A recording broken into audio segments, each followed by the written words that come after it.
আসসালামু আলাইকুম। লাল টুকটুকে টক মিষ্টি স্বাদের রসালো ফল স্ট্রবেরি। এই ফলের সৌন্দর্যের পাশাপাশি রয়েছে নানা পুষ্টিগুণও। গবেষণা বলছে thiamine, niacin, riboflavin, ascorbic acid, folic acid, pyridoxine ও পলিকুইনোনের মতো গুরুত্বপূর্ণ ভিটামিন রয়েছে স্ট্রবেরিতে। এছাড়াও ক্যালসিয়াম, পটাশিয়াম, ম্যাগনেসিয়াম, ফসফরাস ও আয়রনের মতো খনিজ উপাদান ছাড়াও রয়েছে ফ্লাভিনয়েডস, পলিফেনল ও অ্যান্টিঅক্সিডেন্টের মতো উপাদান। এছাড়াও এতে রয়েছে স্মৃতিশক্তি বৃদ্ধিকারী ফেস্টিন নামক প্রাকৃতিক ফ্লাভিনয়েডস, যা মস্তিষ্ক সচল রাখার পাশাপাশি স্মৃতিশক্তি বৃদ্ধিতেও বেশ কার্যকরী। আছে পটাশিয়াম, যা রক্ত চলাচলকে স্বাভাবিক রাখে। এছাড়াও এতে আছে ফাইবার, যা কোষ্ঠকাঠিন্য কমাতে এবং ডায়াবেটিক রোগ নিয়ন্ত্রণেও কাজ করে।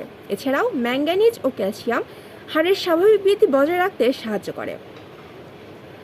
এতে ভিটামিন সি থাকে, যা আমাদের শরীরের রোগ প্রতিরোধ ক্ষমতাকে বৃদ্ধি করতে সাহায্য করে। কিন্তু ছোট শিশু এবং অ্যালার্জি সমস্যা যাদের, তাদের নিয়ম মেনে খেতে হবে ফলটি, এমনটাই বলছেন পুষ্টিবিজ্ঞানীরা।